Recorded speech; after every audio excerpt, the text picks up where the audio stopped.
Happy New Year. Well, today's the last day of the year. I had before I get too far into this new full moon, I'd kind of like to put a shout out to the women that I had planned to have a self-blessing get together here. I've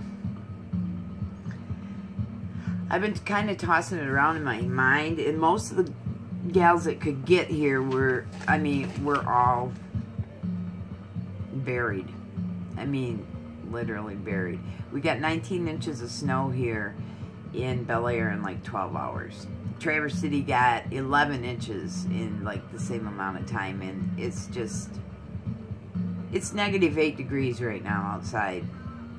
I've been hoarded up inside my house for like a week because I'm like, no, I ain't doing it. So, you know, my whole plan in the beginning was I was going to have an big outdoor fire. We were going to bring some food and talk about the aspects of the full moon and do a little bit of healing. Well, I'm not canceling. I'm just going to do it virtually, okay? I've been thinking about it, and I think that I would like to hold a circle right here online. So my plan is tomorrow at some point, and I will post it a little later on. I will be going live, and anybody that would like to join in, we can talk about the full moon, talk about ritual. I mean, of course, I can't do the whole thing, but, you know, get your candles out, write your spells down, whatever you want to do, and I can help you with that. And if I go live, I'd be more than happy. I'll pull some cards for people and, you know, keep it going as long as I can. You know, of course, absolutely free. I'm not charging nobody for none of this. I just, you know, want to pull some people together. I mean, this is really an exciting full moon. It's the first full moon of the year, and they call it a wolf moon, a hunger moon, a cold moon, a haste moon. There's so many different names for this moon, but it's a powerful moon, okay? It sits in Capricorn, which the sign of Capricorn is December 22nd to January 20th, and I am Capricorn, right in the middle too. Now, I'm not going to try to say that I know a whole lot about astrology, because I do know enough to see similarities, characteristics, you know, coincidences within groups of people that I can kind of pick out or come real close to their sign due to their personality type. So, I mean, you know, I'm not saying that I don't put a lot of faith in it, because I do. I'm not an astrologer, okay? So I don't do charts or nothing like that. And believe me, that was really in the beginning before I started studying tarot. I tried really hard to learn astrology, and that takes a lot. I'm serious. I mean, you know, I was probably like 18 when I started delving into tarot cards, and maybe 19, somewhere around there. But, you know, prior to that, I bought all these books at this used bookstore on how to make astrological charts and stuff, and there's no, way too hard. But, you know, that was 19. That was a long time ago, like 35 years or something like that. But so, you know, I've learned the superficial stuff. But regardless of all that, I'm just going on rattling, which I tend to do sometimes. And I really want to keep these videos like around 15 minutes because, you know you guys get sick of it. I can hardly stand watching myself that long. But anyways, well, I did write some stuff down, which I hardly ever do. And if I do, I just sit it here in my lap. But I did want to definitely touch on some stuff I would forget.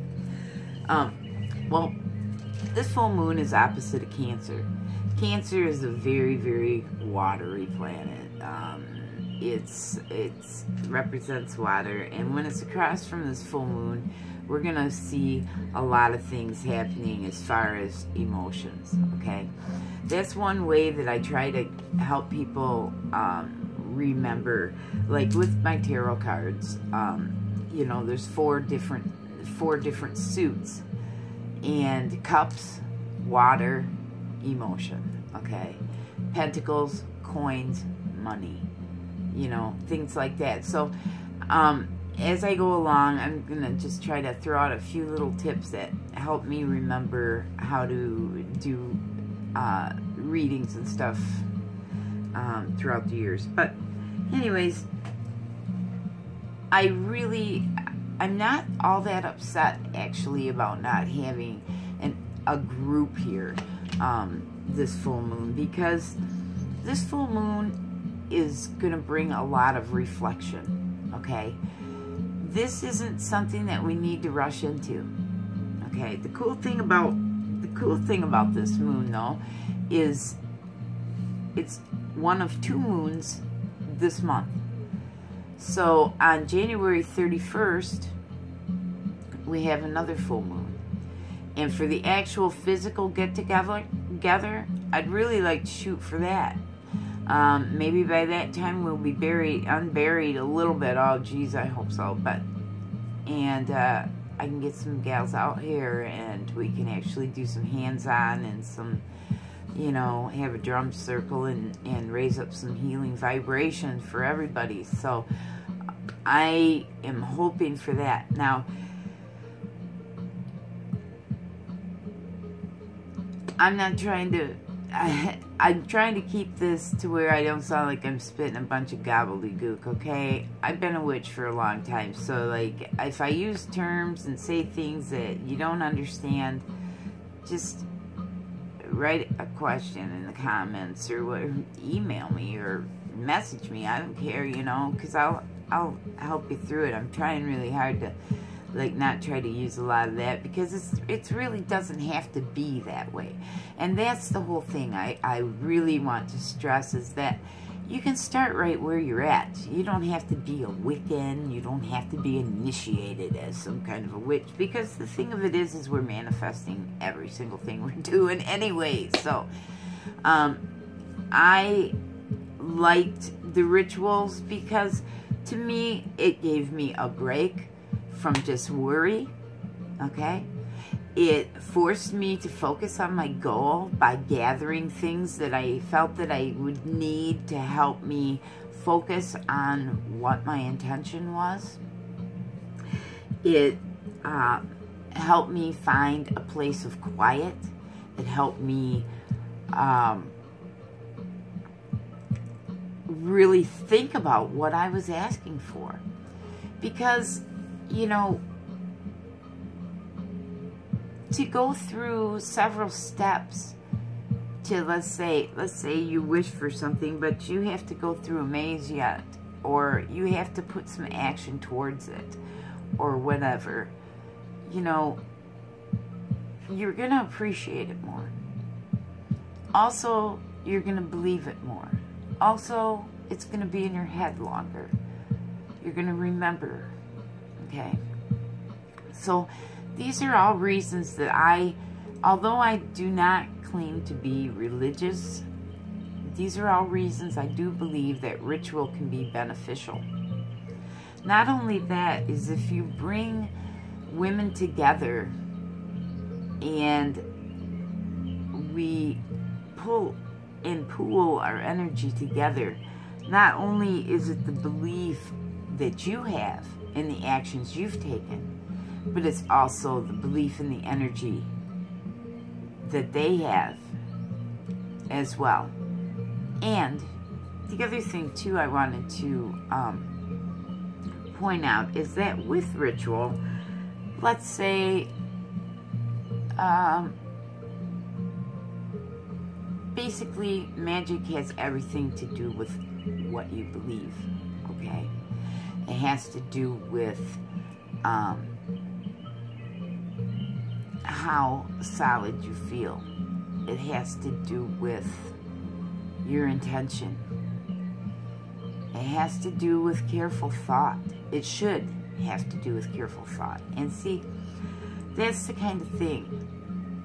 You know, obviously none of us are perfect.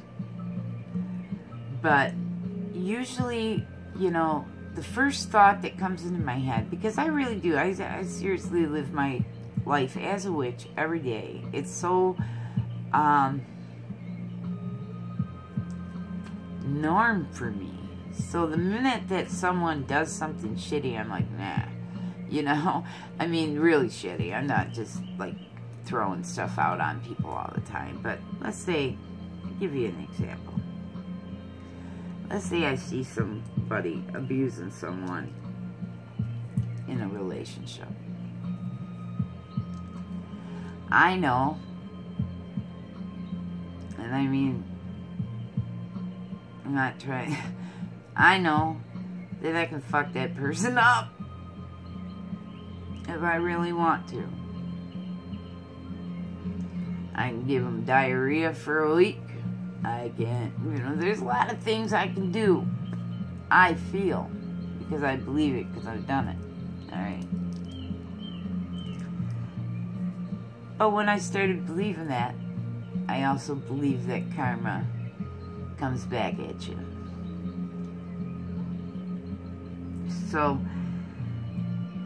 doing something in a ritualistic fashion, or doing something to where you have to plan and it gives you enough time to think about, do I really want to do this, man? Because, like,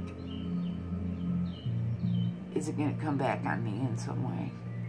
Am I just angry right now? But even more important than that, you got to think, why am I angry? And that's kind of what I've been learning recently. You know, I get really angry and really passionate about certain things. And I have to ask myself, why is it that? Why is that something that I get twice as mad about as anything else? So, that is something I really, really appreciate spell work for, let's say, because I have to sit there and think about it, you know. Okay, so it calls for henbane, I don't have any, and it calls for a particular rock, and it, you know, and basically I know the properties of rocks and herbs and things like that, so I don't necessarily follow anybody's spell, but you know, it's nice to. And the reason why it's nice to, especially if it's, you know, another person's that you respect in, you know, the magical community or whatever, it's really, it's nice to follow their spells, because not only is it your intention, but it's their intention. And then it's the intention of the people that they derive that spell from as well. Like burning a black candle, okay? A lot of times is for protection, okay? Well, not only am I going to burn that black candle, but how many thousands, or maybe even hundreds of thousands of people have burned a black candle with the assumption that it was going to give them protection. And see, that's how things hold energy in spell work. So, I'm going to talk a little bit more about that. In fact, I'm going to have to shut this off because I'm almost at my 15 minutes. So, I will come back and tell you how maybe you can get prepared for this upcoming full moon tomorrow. All right? Thanks.